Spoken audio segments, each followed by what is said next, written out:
This episode of Worktapes is sponsored by Duke Timeless Spirits.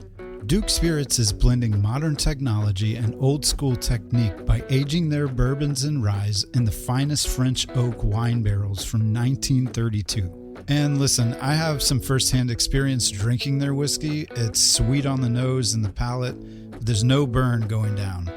The spice, the cherry notes, the subtle citrus tones lingers really nice. Duke Spirits offers high-end, well-crafted bourbons, ryes, and tequilas. My favorite being the Extra Añejo Tequila Founders Reserve. Go to dukespirits.com to learn more. And remember, kids, you gotta be 21 to drink alcohol. Never compromise. Drink responsibly. dukespirits.com.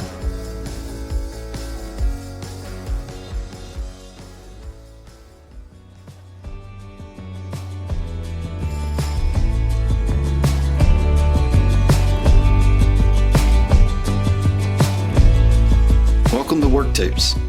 This is a podcast where we tear apart songs.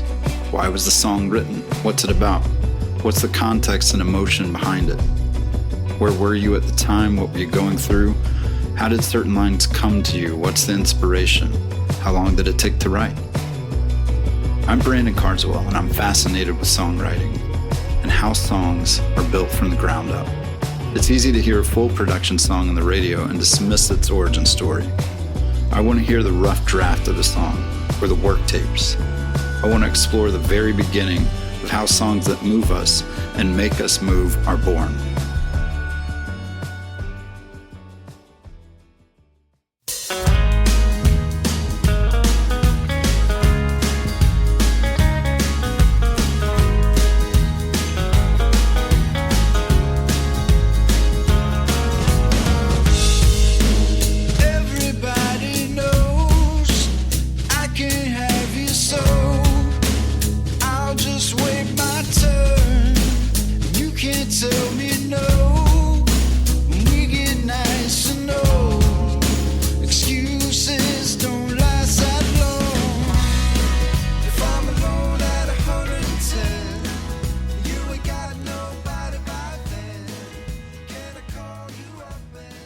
Welcome everyone to Worktapes. This is Brandon. I'm joined today by Kent Coley, my good pal. Hey Kent. How are you, buddy? I'm good. You invited me on my own podcast. We did the old switcheroo. The old switcheroo, which I've only done one other time, and so I appreciate that. Thank you. Absolutely, man. I saw you doing all this work for everyone else. I'm like, has anyone asked you about your songs? Sometimes, not often, but... And I said, I would love to be a part of it. Well, thank you. It really does mean a lot to me that you reached out for that and wanted to do this. And again, the old crew here at Soundstage was nice enough to host us. What a great space. We have lollipops. We have coffee. I'm on the tail end of a sinus infection, so I hope I don't sound too nasally gross. But if you're ready, I'm ready. Let's jump in, I'm brother. ready for your hard-hitting questions. I love it. Let's do our best to keep this PG-13, can we? Absolutely. And honestly, I mean, I have selfish reasons for wanting to do this. I just love to hear myself talk. Yeah. So I try to act like I was a nice guy, wanting to find out about you and your songs. But you're trying to get in on the content. Trying to get That's in, all you man. want. I just want in on the content, brother. What do you do? Let me just ask you a couple of questions for our audience, and then, Sure. then I'll hand it over. What's kind of the story of Kent Coley? You've been in the entertainment world or music world for a while. I have. Give us some of that. What's your backstory a little bit? Backstory is I've been in Nashville in and out for probably around 20 years. Mm-hmm. Had a stint of 9, and then I've been back for like another 12. So started in the music industry late 90s. Worked at a small independent record label called Forefront Records, and I did radio promotions there. And then I went in within the company and worked in publishing at EMI, the Christian Music Publishing. Mm-hmm. I did that for a while, and then I ended up signing a young artist. His name was Leeland, and that morphed into a band. And I left that job and then actually moved to Texas at the time and managed the band.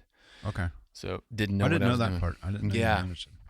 Yeah. So, yeah, I didn't know what the heck I was doing, but it was early on, and wanted to stay working with them, and it was great. So I probably worked with them for like 5 or 6 years, and man, had a blast. Such a great experience. And then that's a good band, by the way. yeah, I'm talented. partial. That first record was just at the time was just such a game changer, and it was so cool to see how that whole thing came about, from this young kid who was like 14, and then it morphed into a band over time. And yeah, what a treat. And then I got out for a while, the music industry. And then while I was in Texas, worked with a couple of great people, and we started a gentleman I know named Jeffrey Armstreet. He's north of Houston. He's got a great studio called Red Tree Recording Studios. Little shout out to him. Myself, him, and then Katie, we started a company, and we had production and management and publishing, and so we worked with some local bands there for probably 3 or 4 years. Nice. Yeah, it was great. And then came back to Nashville, was not in music, and then really just jumped back in probably a couple of years ago. Yeah. And so I'm back at it. Yeah, and I met you through our pal, Tobin. The best. I'm trying to figure out how to get him on this podcast and where he fits. He won't do it, though. I already know. Nah, we'll figure it out. He's the best man. He's my longest running friend in Nashville. We met probably in 96. Oh, wow. Yeah. Roommates for a while, too. I met him early on when I came back here as well. Yeah. Early 2000s. He's the man. Love him. This is a good hang. For sure. Good man. Well, that's really a great story, Kent. I'm sure everybody was thoroughly moved. No, I didn't know some of that, so now I'm learning about you. I love it. Because when we hang out, I'm not like, hey, what did you do in music, Yeah. We just hang. I know it. Now I know a little more about you. So what are we doing here, Kent? I'm passing it off to you. I love it. Well, yeah, I'm a big fan of songs and the songwriting process. That was part of what I did when I worked in the music industry, and just a big fan. I love to hear the behind the scenes. And so when I met you and then found out you did this podcast called Worktapes, I'm like, genius idea.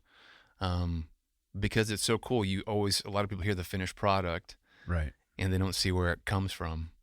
And then when you have the opportunity to go back and listen, like, man, some of them you're like, how did you get from point A to all the way here? Right. And so I love the process. So, one, I was like, dude, let's talk about Brandon, and his songwriting. So I personally chose, I like a lot of your songs, but the latest one you dropped, 110. Yeah. That's the one that I wanted to talk about. But before we jump into that, I would love to find a little bit more about you. Yeah. Where are you originally from, and then how long have you been in Nashville? I am from Nashville. No. Yeah. Born and raised. You didn't know that? Maybe, but I think I forgot. I was born in Nashville. Partially raised in Nashville. We moved to North Carolina when I was around 7. Okay.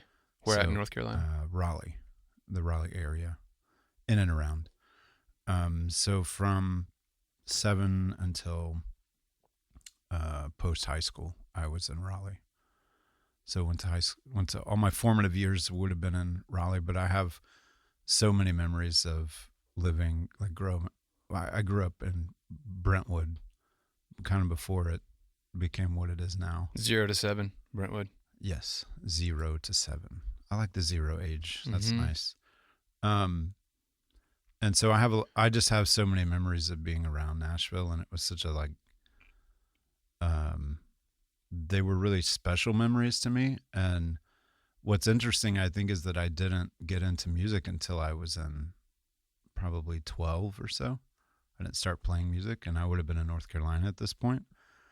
But I had all these Nashville memories, and then learning who we were around in Nashville. My parents were really involved at Christ Church on Old Hickory Boulevard. Oh, yeah, I know Christ Church. In the music department there.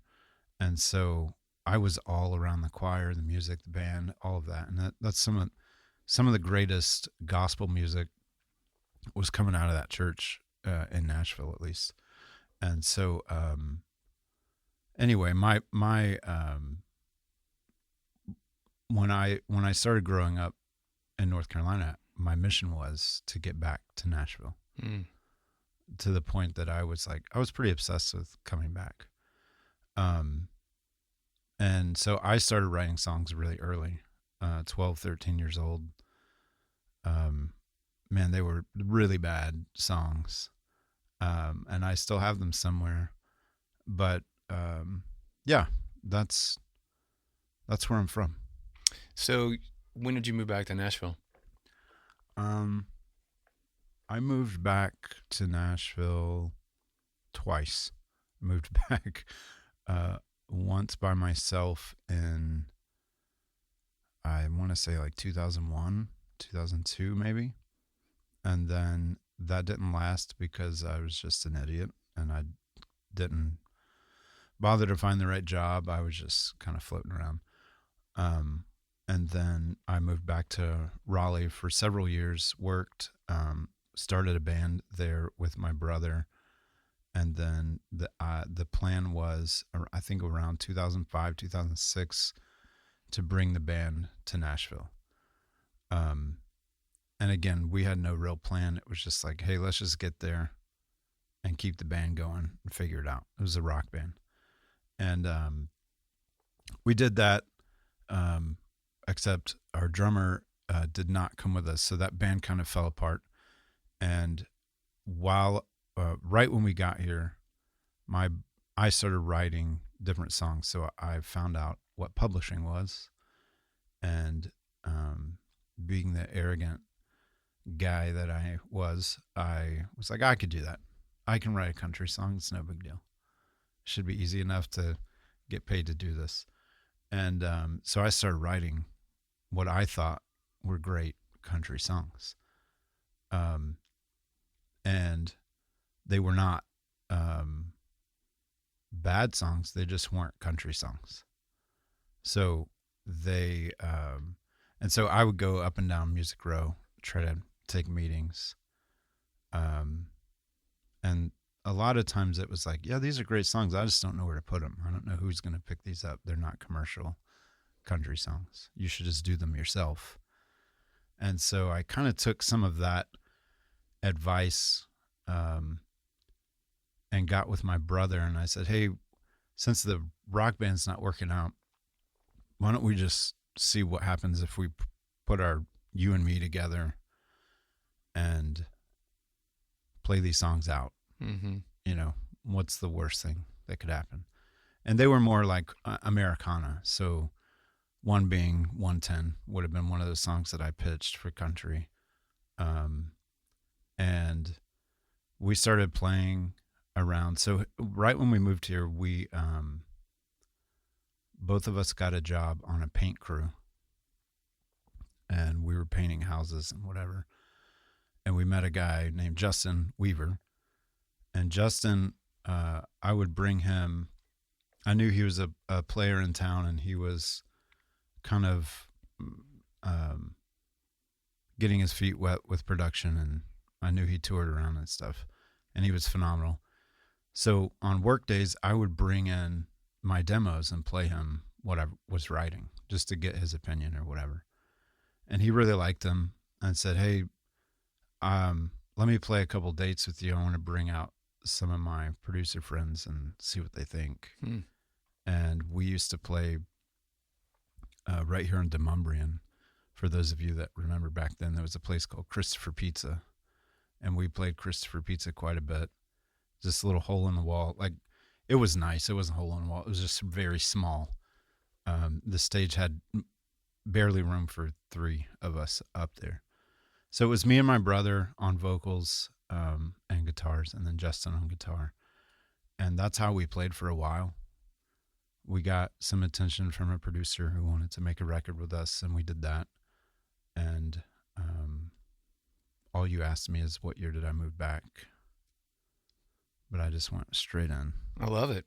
It was a natural flow. Yeah, so that was the kind of formation of Carswell. It was the Carswell brothers. Okay, so I want to rewind back.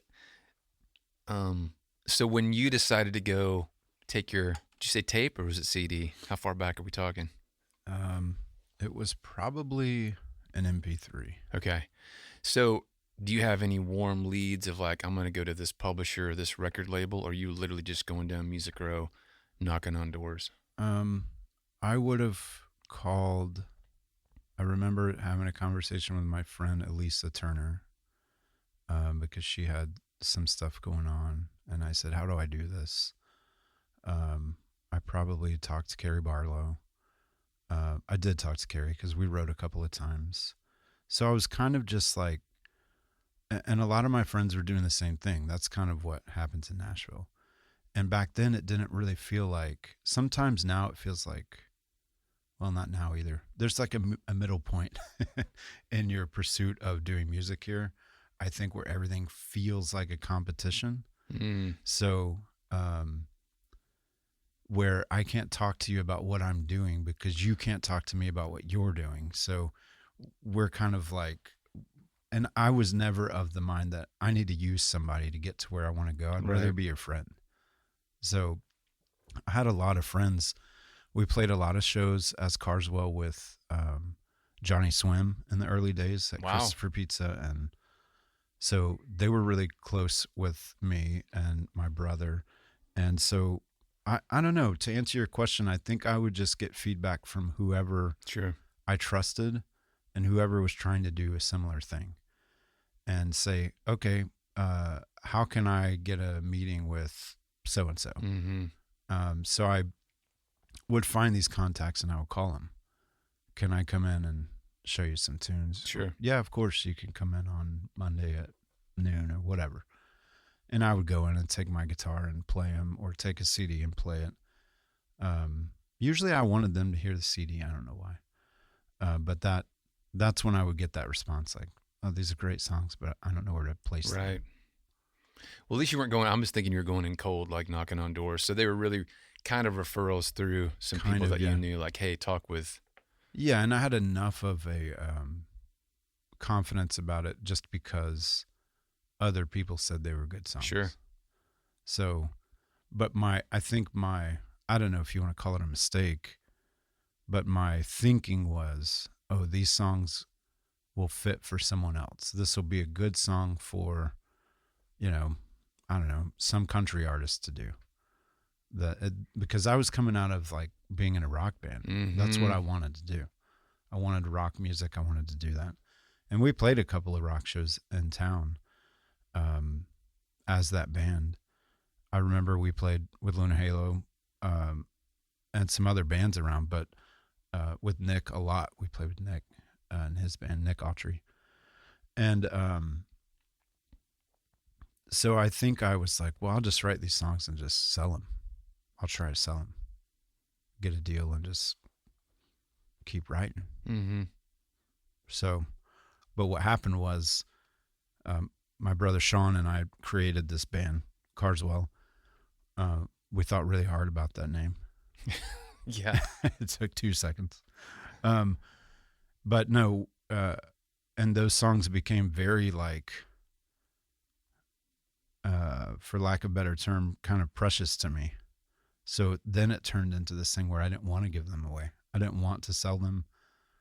And being offered, a pub deal after that and going, I don't think I want to sell these actually, unless it's for a ton of money or something. I don't want to do that.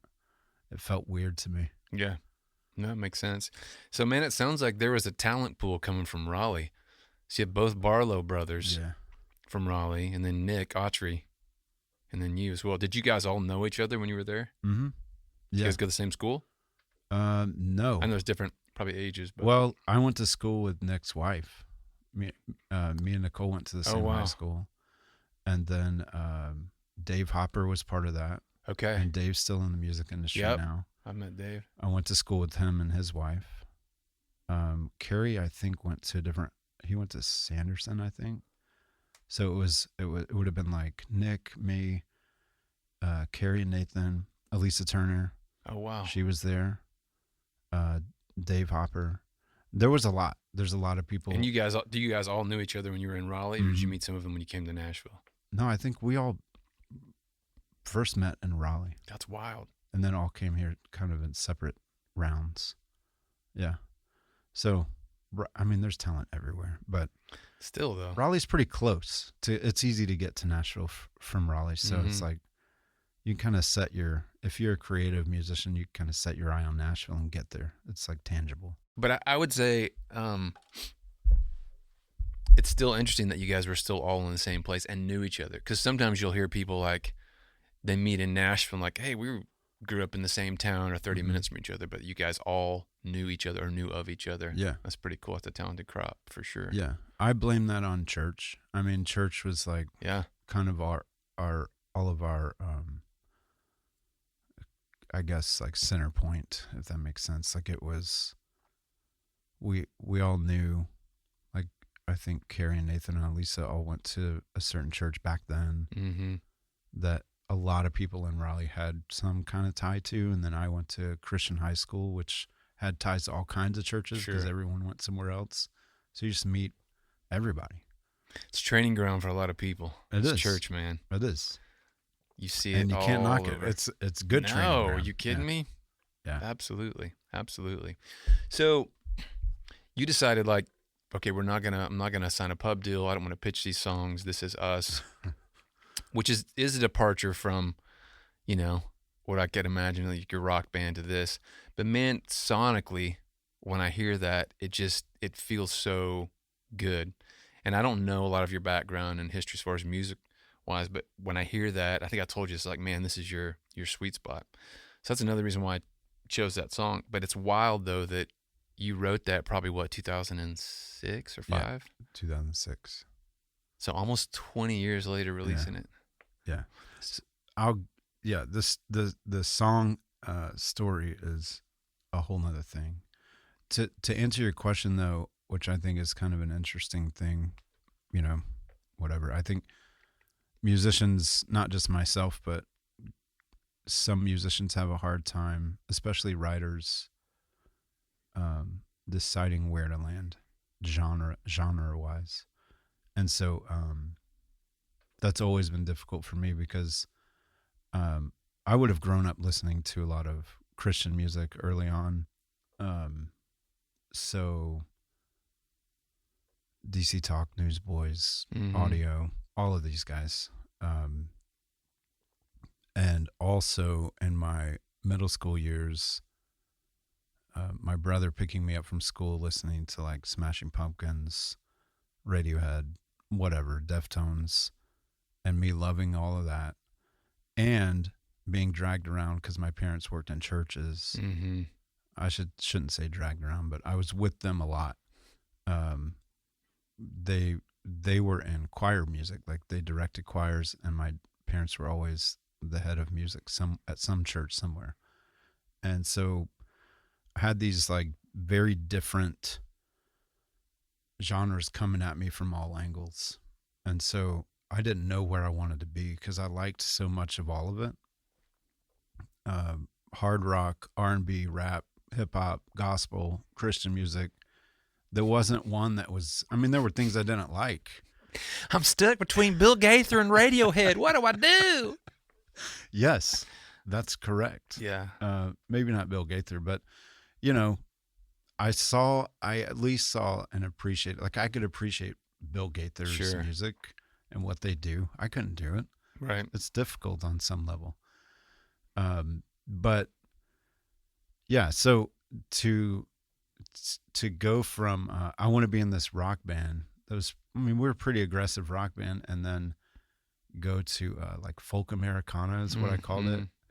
Like I thought our stuff was like kind of Tom Petty meets the Everly Brothers is how I used to describe it. That's a great description. And I loved that, but I didn't know if I wanted to stay there. Right. And so that's kind of the genre world I came from, I guess. Yeah, I can see that. And you've got your vocal style can lend itself to a lot of different places. Correct me if I'm wrong on the title. Is it Back to Us? Back to Us, yes. Yeah. See, that's one of my favorites as well too. Completely different. Yeah. Sounding sonically, which I did hear the work tape on that, and great song. But shout out to your producer. Well, the work tape on that is totally different. Yeah. It's barely the same song. Your team of people and you. Micah Talks. Man. Justin Weaver. Yeah. Shout out to those boys, and obviously you as well. But like, that just shows you too, not to get off topic, but the power of a team and the power of like a producer. I think sometimes producers don't get enough credit, and there's sometimes where they get tons of credit. They get tons of credit, and they may have just engineered it. But in that case, from me hearing like the work tape of that song, and we can go back to the one we're talking about, when you played it for me, and you're like, hey, here's where it started. And I was like, wow. Yeah, that's one of those rare, I don't know how rare it is. For me, it's kind of rare because I really actually like the work tape of that song a lot. And I would play it for my brother, and he really liked it. And so that's really the direction I wanted to go. But a lot of times when I go in the studio, especially if it's my friends, like Micah is one of my best friends. Justin's one of my best friends. We've all done music together in the past. So we get in the room and I just go, what do you guys hear on this? Mm-hmm. And then the ideas just start flying. So, hey, what if we played this riff? What if we speed it up? What if you don't do that? What if you say this? And it becomes its own thing. It's like you're in a band all of a sudden. Yeah. Which I love. I like the band idea more than I like the solo idea for me. So that's what it felt like recording with them. And that's one of those songs, it's just like this rare thing where the original idea sounds nothing like where it landed. And I like both versions a lot. Let's just be honest. They were like, hey, Brandon, we're keeping all the lyrics, but we're changing everything else. Basically. This is really good. Yeah, we love it. Just let us do a little work. Why don't we try this? Yeah.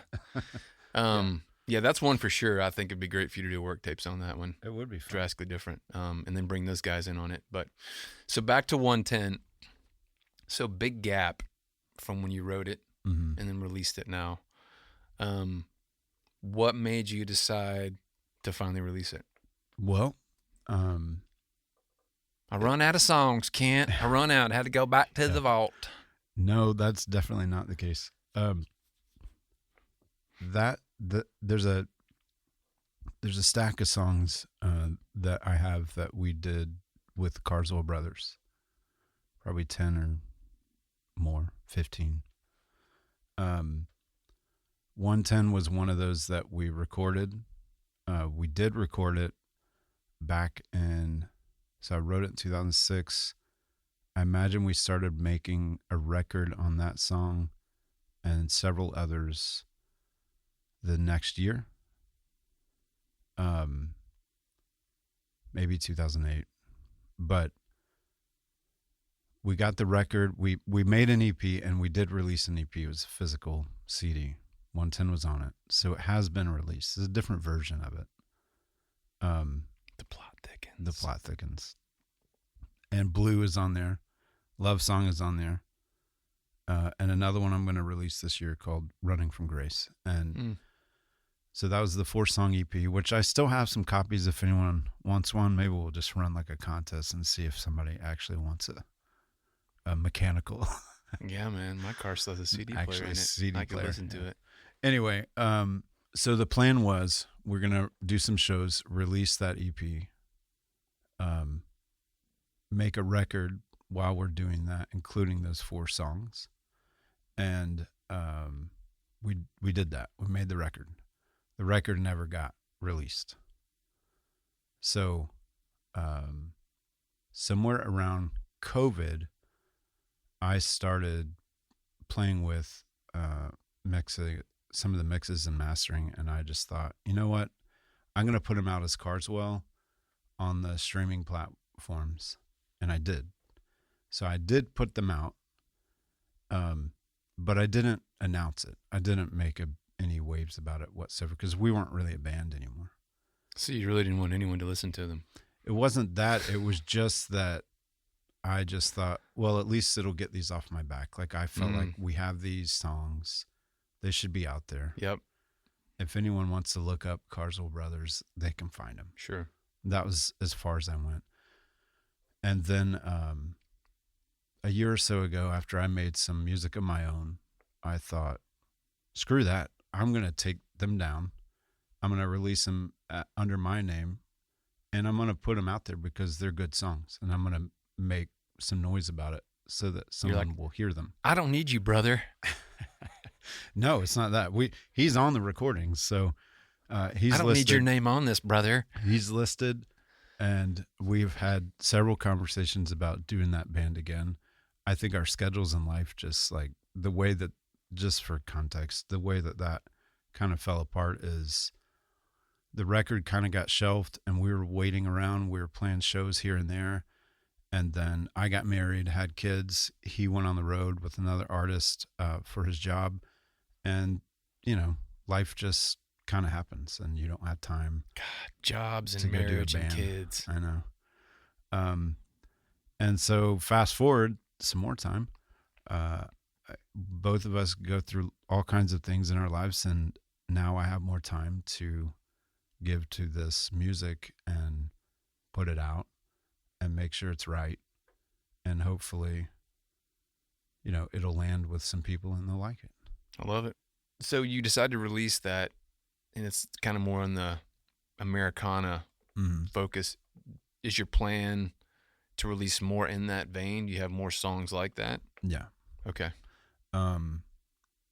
Again, this is something I've always struggled with, and I'll go to some of my close friends and say, should I release this older music that is not exactly in the vein of the music that I've been releasing, or should I stay on genre, or should I stay on point and like not confuse people?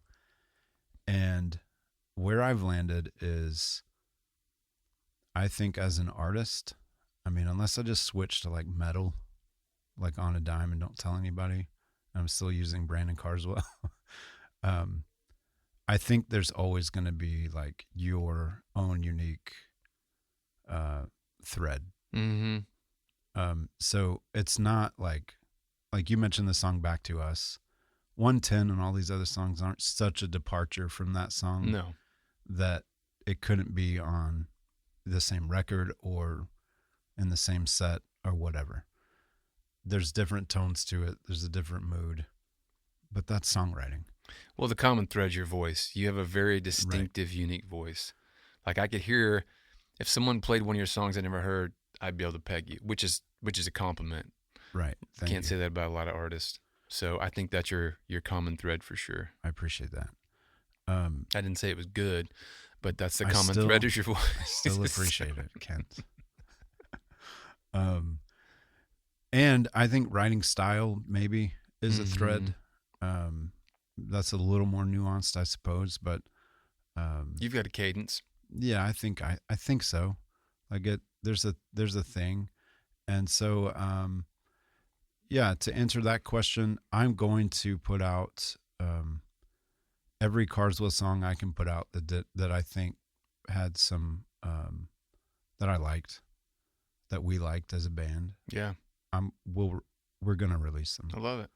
It may be just under my name. Who knows? I don't know. Yeah. I love it. Well, to jump into 110, so it's one, just looking at the lyrics, I think sometimes people can overcomplicate lyrics and feel like I've got to be really heady and say this in an eloquent way, and I think there's a time and place for all that. But about this particular song, it's very simple. Yeah. But there's a lot of play back and forth in this relationship.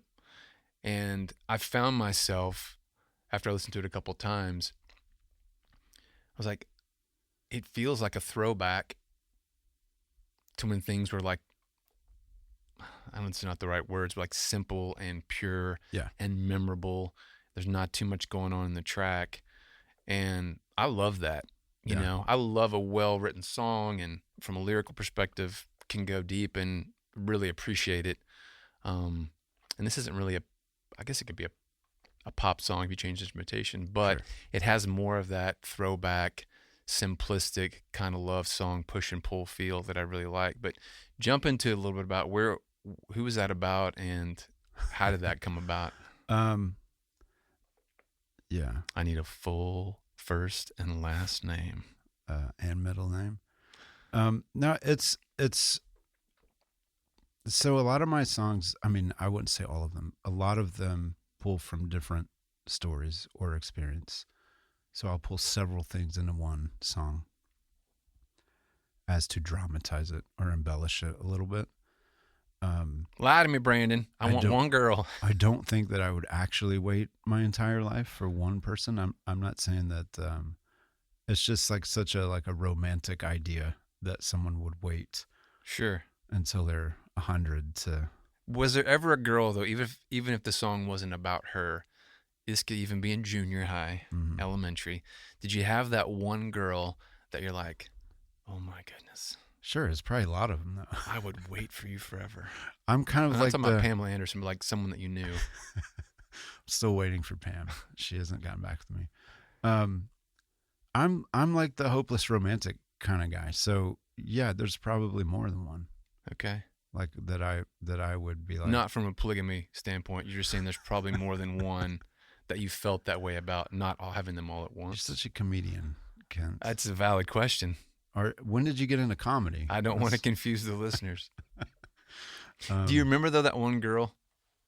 I'm pushing you. Like junior. What was her name? You're like, I'm not gonna give that up. Like if you're a little kid. Did you have one in like junior high? In junior high, I had a girlfriend in junior high. Okay. There was a girl named Amanda when I was like elementary. Love it. Yeah. Pining for Amanda. Yeah. This song's not about her. Okay. It is about someone. It has two different things. So I'll tell you, there was a girl I was interested in.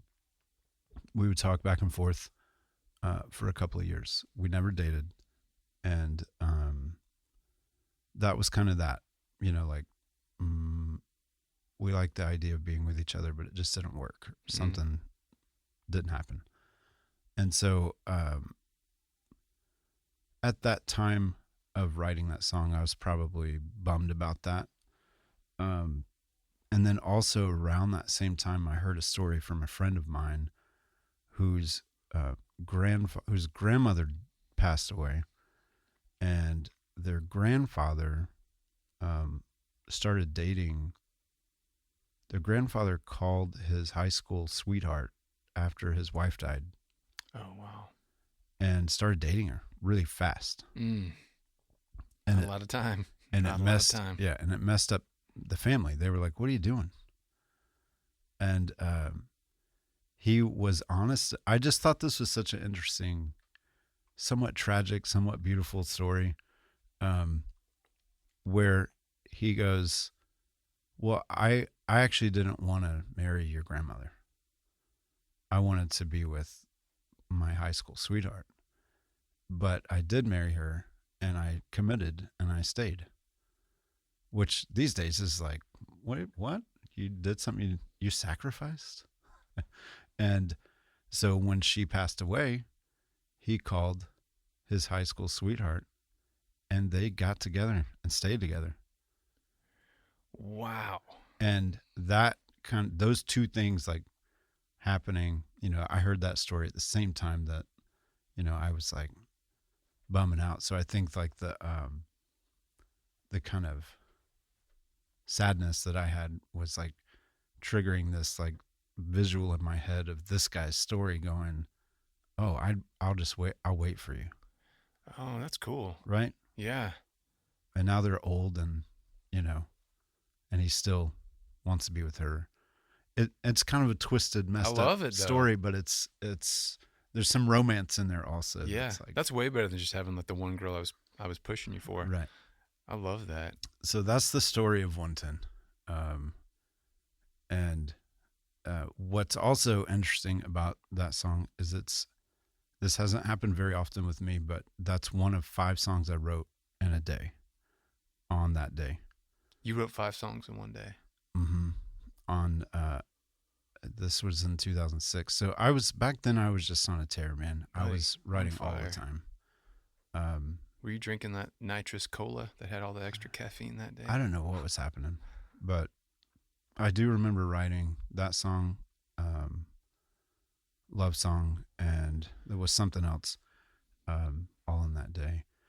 And so it's just, I think sometimes when you write something and like, oh, this is a decent one, might as well continue if it's not wearing you out, you might as well keep going. Yeah. I had time. I was single. Love it. I liked the song, and I just would keep turning them out. I love it. It's dedication. Yeah. Well, I'm a fan of the Worktape. Good, thanks. Yeah, absolutely. So let's take a listen.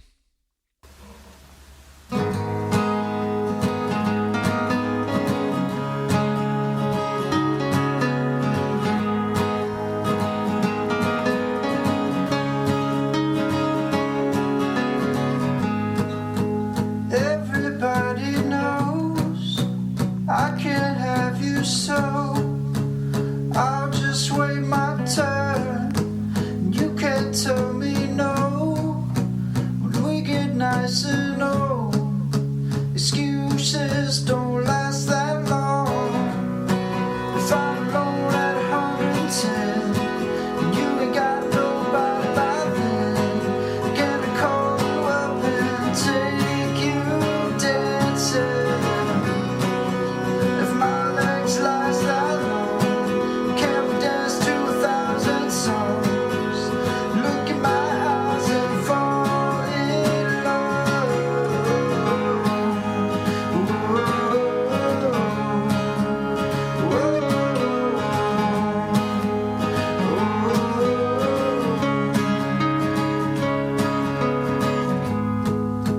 Can't you see my love? Nobody has quite as much from you. I know it's true, but I will wait for you. I don't mind all my life. If I'm alone at 110 and you ain't got nobody by then, can I call you up and take you dancing? If my legs last that long, can we dance to 1,000 songs? Look in my eyes and fall in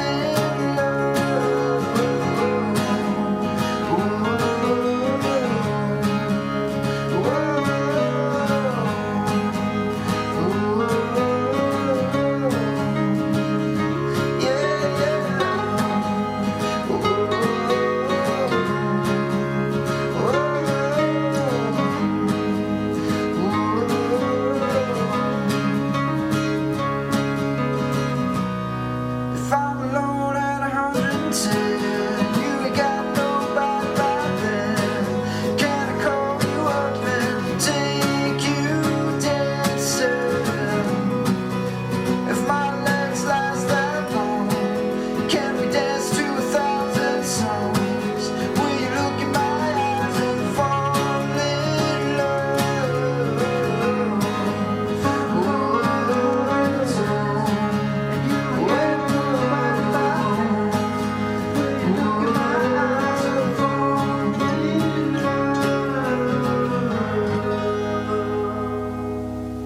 Man, like I said, big fan of the Worktape. Loved hearing that again. So curious, when you went into the studio to record this, did you re-record some different parts? Did you remix it from the original recording? From the Worktap, you mean? No, but you said you'd tracked this one before, right? 110? Oh, yeah. Yeah. Yes. We redid a bunch. Redid the whole- yeah, okay. Who did you work with on this one? So the producer was Jeremy Hunter and Justin Weaver, and then my brother is on it, singing, playing guitar. Jeff Irizarry's on drums. Jonathan Breimer's on bass. This was all like almost 20 years ago, so I'm trying to remember. Bobby Blazer does some drums. So I think that's everyone. Sorry if I left you out. Send me a text. Were you on it, Kent? No, You might have been if there. there's no whistling, it wasn't on it. Yeah, so all of those people became really close friends working on that project, which I we all still kind of hang out. Everything that I've done, I mean, almost 99% of everything I've released, Justin Weaver's on still, or co-produced or produced or plays guitar or something. Yeah, and I also should say, since I have the opportunity, working with family, like doing music with your brother, is something that's like second to nothing musically. And there's like, I loved playing with him live. I loved working with him in the studio and writing, because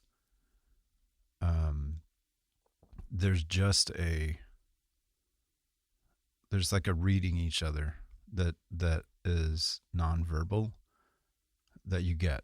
Like, we know when it's right. I know live I can look at him and be like, I just screwed up, or where are we? And he knows that look on my face or whatever. You kind of know where to push and pull each other in the studio. Did you guys build that growing up in the church, or was it after, outside of the church? Well, it's interesting because my brother and I didn't get really close until probably high school for me. Okay. I mean, we weren't like distant or anything, but we actually became friends like around high school. Who's older? He is. Okay. And we formed a band when I was in high school, or he would come play with the band I already formed, because I've been doing bands since I was 13, 14 years old. And so when I was in high school, he wanted to be in the band, and he played drums. And then we just kept making music together ever since. So it never really stopped. And it's just something that's really fun and good. I'd love to do it again. Yeah. So you guys cut your teeth really together in the band in high school. In the band in high school and church. I mean, we played in a lot of church bands together. Yeah. So, yeah. I love it. Any other details we missed you want to share about 110 that we didn't touch on? Yeah, kind of. Well, so part of the reason that I decided to re-release, I say re-release, but I don't think anybody even knew it was out. So, is really to get the weight off of my back of a project that was kind of shelved. Mm-hmm. And just as like an encouragement for other people to not sit on what you have. Because as writers, we have so much. I mean, it's impossible for us to release everything. I think most songwriters would agree with me on that. Because there's just so many songs in your back pocket, and then you have to choose which ones make the cut to actually put out, and you have to trust yourself for that. These songs are really special to me. 110, all the Carswell stuff is pretty close to me, and I think part of that is A, I did this with my brother. B, it never really got a fair shot because we didn't release it properly. Live, we got a pretty fair shot, and we had talked to some labels and some stuff, but just nothing panned out. And so what's interesting is, 17 years now, something like that, 17, 18 years later, I've put it out, and this is not a pat on my back, but just as an encouragement, I re-release it. 2 weeks later, I get a call that somebody wants to pitch it for a movie. Oh, that's amazing. It may not land. I haven't heard. But that call was like, oh, this is why you just wait. Like, don't give up on it. In other words, like, if you believe in one of your songs, put it out there. You might not get that call, but you might get a call that Coley wants to interview you about your song, or you better answer. Or somebody just really relates to it and it helps them out. They like it. This was my grandfather's favorite song. So it's another, like, I have memories of him before he passed. he would always want me to play that song, and he would dance around the room. Oh, love it. Get my mom and dance with her. And There's your video right there. right. I mean, so there's a lot of like certain songs do that. And so there's a reason not to just look at them like, oh, well, it's done. Nobody likes it. Mm-hmm. And I don't have any business releasing this. Or I could have taken the feedback I got from whatever publishing company I was pitching to, Right. and gone, well, I'm not good enough for a country artist to cut this, so screw it. I'm just going to shelf it, do something else. And that's never been my mindset. Not to say I haven't wanted to give up before, totally, but I always come back to these and I'll listen through and I'll be like, I try to get out of myself and listen to it objectively as possible. And there's something there and I can't put it down until it's out. Yeah. So now I can be done with it. I love it. So to speak. But do you feel like a sense of relief almost? Mm-hmm. Kind of cathartic, like, hey, it's probably like, it's almost like birthing a baby. It's like, here's one of my... I don't know what that's like. Well... But I do know how to write a song. Yeah. Yeah. And put it out. But yeah, I mean, to your point, I think it's kind of more so like, let me cut myself open and show you me. And then you have the opportunity to tell me that it's no good or that you like it by listening or not. Or by telling me. In this town, the business is going to tell you. Yeah. They're not going to be scared to cut you up. But I will say, though, I'm glad you brought up the point of, like, releasing it. Yeah. And then you got the call, potentially about a film they wanted to be in, which, may not happen. It may happen. But I think that's the encouragement that I think some other artists need to hear. Yeah. Because the trend is how many followers do you have? How many streams do you have? And... it is a barometer. Sure. In some cases, I think we're learning more and more. There's ways to manipulate that. But let's say you get 3,000 streams on that. You don't know who you're going to impact. Right. And even you telling the story, I got the visual of your grandpa dancing around, and I love that song. You know, I didn't know the history of that. I didn't know about the potential movie it's going to be in.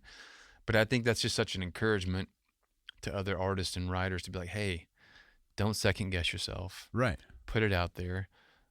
And to me, like, it's that sense of relief and feeling good about that. And you may not get a ton of streams, or you might, but you don't know until you do it. Yeah. You know? And I think there are a lot of ways to stay encouraged as an artist, as somebody who's trying to get their name out there or whatever. I think that for me, there were a lot of years that I wasted beating myself up over missed opportunity or being told no or whatever. And it's not like I feel like I've made it per se, whatever that means now. But nowadays I don't care as much.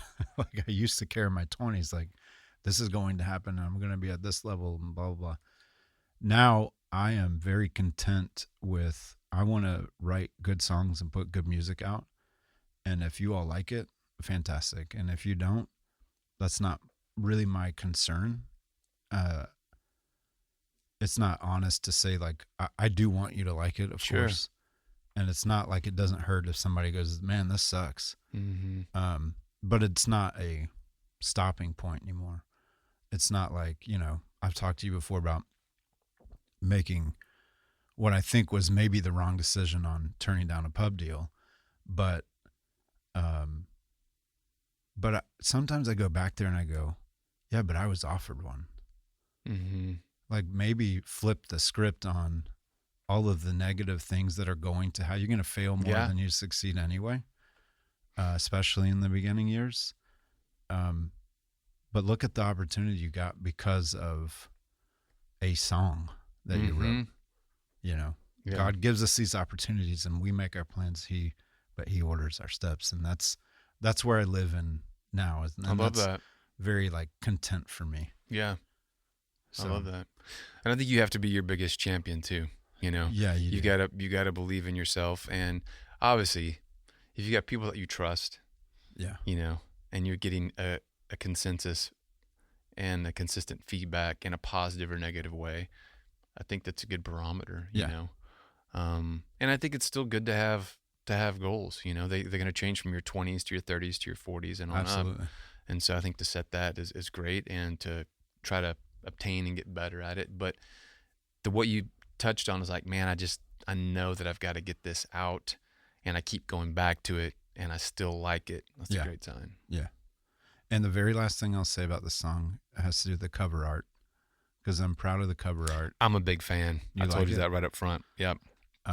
My friend, Doug Tenaple, created the cover for me. And Doug and I love this because I met him not knowing this about him. And then I kind of got nerded out. Doug is the creator of a video game called Earthworm Jim from the 90s. And anybody who's as nerdy as I am had that game and will remember that game. It was a huge, huge success. And Doug is such a wonderful person and wonderful artist. And he had that. I said, hey, I need a cover for this song. And that's all I said. I sent him the song. You gave him no direction. No direction. And within 20 minutes, he sent it back. Dude, so I texted you, I was like, who did your artwork? Yeah. So go look up Earthworm Jim for all of you that don't know. You might remember it. It's pretty fun. I love it, man. So, well, dude, I appreciate you sharing the behind the scenes. Yeah. With 110. Thank you for asking me to do it. That's fun. Dude, I've enjoyed it. And it's really fun to talk about myself. You know, I love talking. There's nothing better. Nothing better. Well, as we play the original version, I guess the original new release version, I'll be thinking of your grandpa dancing around. Yeah. I love that. What a great image. Yeah. He's a good one. Oh, man. I appreciate you, buddy. Thanks for letting me do this. Thanks, Soundstage and Walkthrough.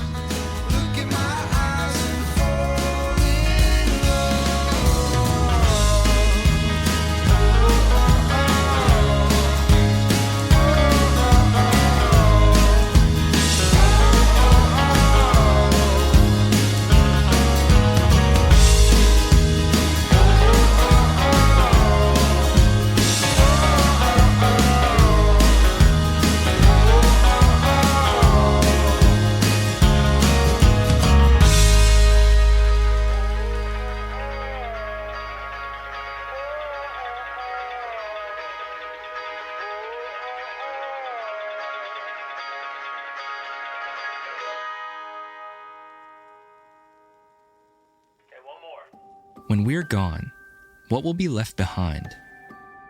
Beside trust funds or coin collections, we live on through our stories, the legends and legacies that tell of our greatest successes, our wildest ideas, our biggest failures.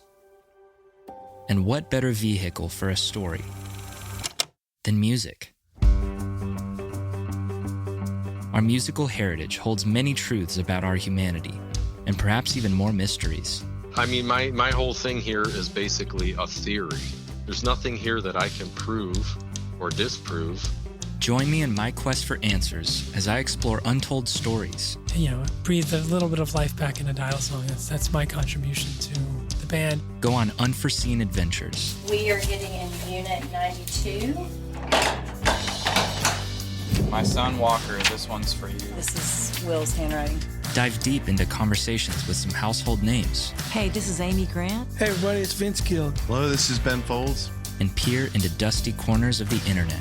I am in full belief that Pink Floyd intentionally wrote their album, Dark Side of the Moon, to line up with The Wizard of Oz. Hear from those whose hearts define what it means to be human. That music, it don't discriminate. It's one of the things I know that bring people together. If you put a smile on a kid's face, then you've done a day's work. And those who knew the stakes of their calling. My first thought was, oh, this is 50 grand. This is worth 50 grand. And they heard me sing, and they said, well, wait a minute. We're getting ready to do this Scooby-Doo thing. Get him. Join the journey as I see how far my questions can get me. What is the power that music holds to do this kind of thing? It's like a scientist is like, I don't really know why this works all the time, but every time I do it, it works. But when we search for answers, we rarely find the ones we expect. And sometimes we realize that we don't need an answer at all. From Wise Company Productions, I'm Jonas Litton, and this is Stories and Sounds.